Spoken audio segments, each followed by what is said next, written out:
तर नागपुरातून मुख्यमंत्री शिंदे हे आता आपण बघतोय दृश्य TV9 मराठीवर। शिंदे हे बावनकुळेंच्या नागपुरातील निवासस्थानी पोहोचलेले आहेत।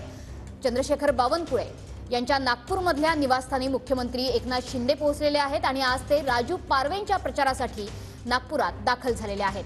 या दरम्यान त्यांनी चंद्रशेखर बावनकुळे यांच्या निवासस्थानी जाऊन त्यांची सदिच्छा भेट सुद्धा घेतलेली आहे आणि हनुमानाची प्रतिकृती ही आता मुख्यमंत्री एकनाथ शिंदेंना भेट सुद्धा दिली गेली आहे। आपल्या सोबत प्रतिनिधी सुनील ढगे हे जोडले गेलेले आहेत। सुनील, काय अधिक माहिती आहे? बावनकुळे जे आहे ते मुख्यमंत्री पोहोचलेले आहे आणि मुख्यमंत्री पोहोचलेले आहे आणि त्यांचं या ठिकाणी ऑब्झर्वेशन जे आहे ते केलं जात आहे। महत्वाचं म्हणजे या ठिकाणी आपण बोलू शकतो की मुख्यमंत्री आता बाईक सुद्धा या ठिकाणी आता घेऊ शकतो।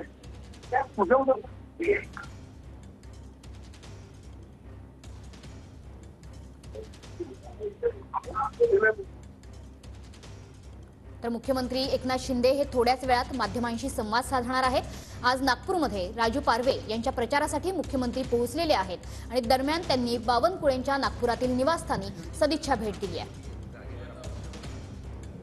सगळीकडे विजयच होणार आहे, कारण मोदीजींचं नाव आणि मोदीजींना पुन्हा तिसऱ्यांदा प्रधानमंत्री करण्याची गॅरंटी या देशवासियांच्या सगळ्यांनीच देशातल्या मतदारांनी घेतलेली आहे।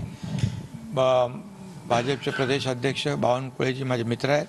मी त्यांच्याकडे सदिच्छा भेटीला आलेलो आहे आणि ते स्वतः या विदर्भामध्ये खूप मेहनत करत आहेत। त्यांच्या मार्गदर्शनाखाली विदर्भातल्या जागा महायुती लढवते आहे आणि मला विश्वास आहे एक विदर्भातलं महायुतीचं वातावरण अतिशय महायुतीमय झालं आहे, मोदीमय झालं आहे।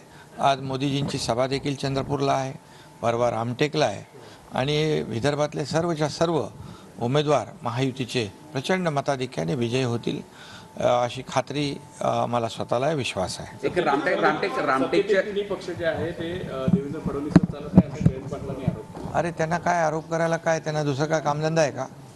आम्ही आमचं काम करतोय। देवेंद्रजींच्या भागामध्ये सभा घेत आहेत, त्यांना ज्या ठिकाणी बोलवत आहेत तिकडे जात आहेत। मला ज्या ठिकाणी प्रचाराला बोलवत आहेत मी तिकडे जातोय। अजितदादा अनेक ठिकाणी प्रचाराला जात आहे। आम्ही प्रचारात गुंतलो आहे, तर त्यांना काही काम नाही आहे, त्यामुळे ते हे सगळ्या कुचपटं काढत बसतात। त्यामुळे आमच्या महायुतीवर त्याचा कुठलाही परिणाम होणार नाही। महायुती मजबूत आहे आणि भक्कमपणे काम करते आहे। विकासाच्या मुद्द्यावर आम्ही पुढे जातोय। 50-60 वर्ष ज्यांनी काही केलं नाही ते मोदी साहेबांनी 10 वर्षात करून दाखवलं आहे।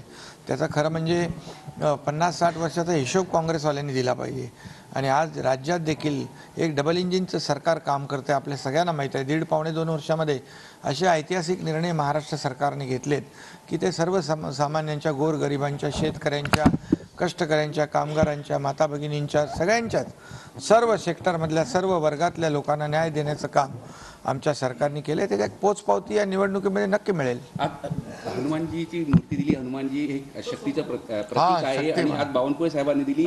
रामटेकमध्ये ते बळ संपूर्ण भाजपाकडनं मिळेल, एक चर्चा पण झाली न्यायालयावर।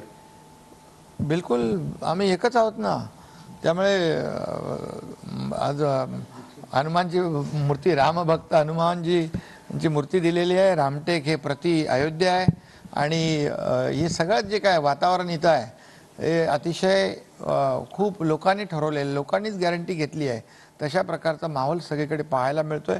काल गडकरी साहेबांच्या रॅलीत देखील मी होतो, पाहिलं। काल सभा देखील विविध ठिकाणी झाल्या, मीटिंग झाल्या, त्यामध्ये एकच सूर निघतो की महायुतीच्या उमेदवारांना विजयी करून मोदीजींचे हात बळकट करणं, या राज्यातून 45 पार जागा निवडून मोदीजींना पुन्हा हॅट्रिक करायची अशा प्रकारचं सर्वांनी ठरवलेलं आहे। त्यामुळे आम्हाला सगळ्यांना विश्वास